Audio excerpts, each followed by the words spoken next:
Hey everyone, and welcome to today's Explainer. Look, over the last few weeks, we've all seen these extreme heat waves sweeping across regions like Pakistan, India, and honestly, so many other parts of the world. Thousands of people are being severely affected, and emergency rooms are literally filling up with cases of heat stroke and severe dehydration.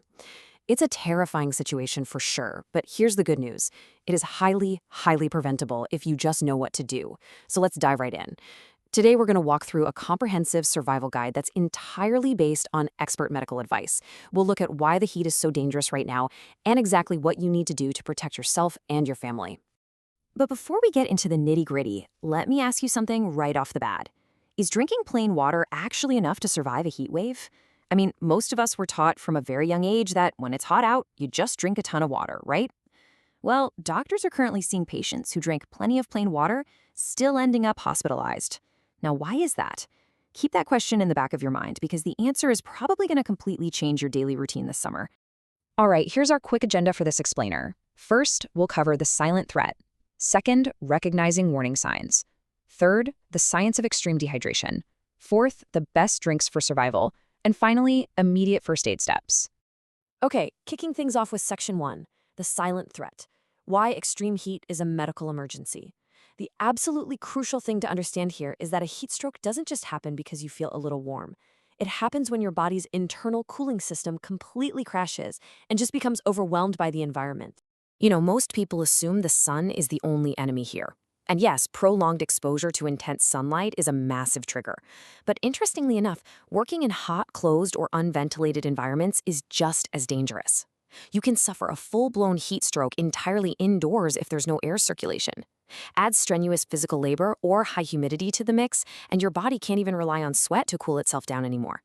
Why? Because the moisture simply won't evaporate off your skin. The heat just gets trapped inside you.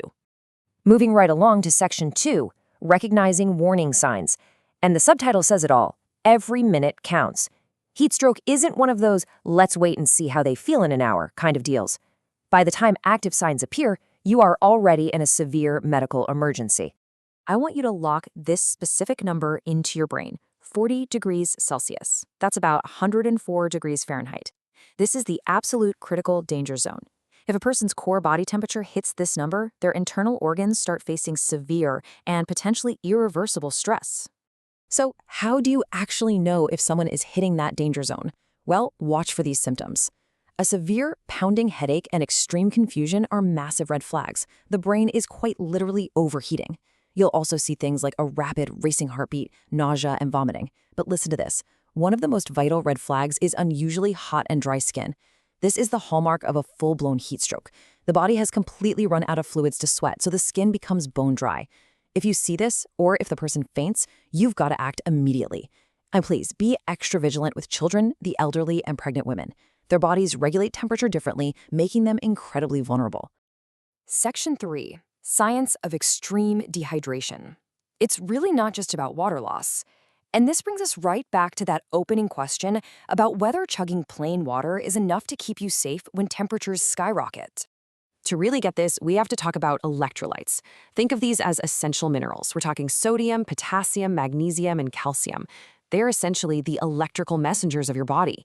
When you're sweating profusely, when you urinate, or honestly even just from breathing heavily in the heat, you're not just losing water. You are rapidly bleeding out these vital minerals. And losing them is exactly what causes that awful feeling of extreme lethargy, muscle cramping, and eventually serious organ strain. The comparison here is pretty striking. On one hand, plain water gives you basic hydration, sure, but it completely fails to replace those essential minerals. In fact, if you only drink plain water while sweating heavily, you're actually diluting the remaining electrolytes in your blood, which makes the imbalance so much worse. On the flip side, water fortified with electrolytes actively restores your sodium and potassium balance. It prevents that severe lethargy and keeps your core energy up. This is exactly why hospitalizations still happen to people who think they're drinking enough water. You have to replace the salt and minerals, not just the water itself. All right, on to Section 4, best drinks for survival. These are traditional remedies that are totally backed by science.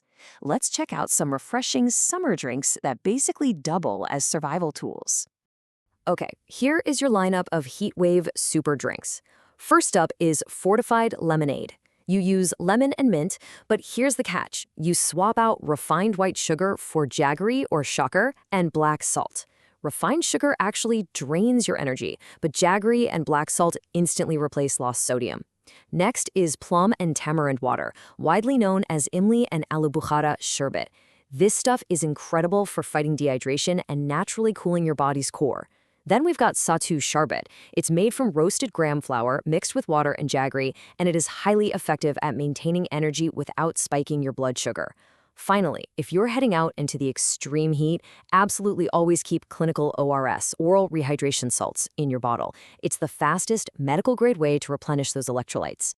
But hey, it's not just about what you drink, it's also about what you eat. Top hydrating fruits like watermelon and melon are absolute superstars during a heat wave. Yes, they're packed with water, but more importantly, they deliver crucial B vitamins and fiber. Eating a portion of these daily keeps your digestive system healthy, fights off that sluggish feeling, and ensures your hydration levels stay topped right up. Which brings us to Section 5, Immediate First Aid Steps, how to save a life when someone collapses. Look, knowing how to handle this if someone falls victim to the heat is a skill every single person needs to have right now. If you see someone showing those severe signs of heat stroke we just talked about, follow these exact steps in order. Step 1. Immediately get them out of the sun. Move them to a shaded or ideally an air-conditioned place. Step 2. Loosen any tight clothing so the heat can actually escape their body. Step 3. Rapid physical cooling is your #1 goal here. Apply cool water strips directly to their skin and get a fan on them to force evaporation. And Step 4. If they lose consciousness, do not try to force liquids down their throat. Seek emergency medical help immediately. You can use services like the OlaDoc app to consult a doctor instantly. Remember, your only job here is keeping their temperature down until the medical professionals take over. Now, to ensure you never even reach that emergency stage, here are some everyday lifestyle adjustments.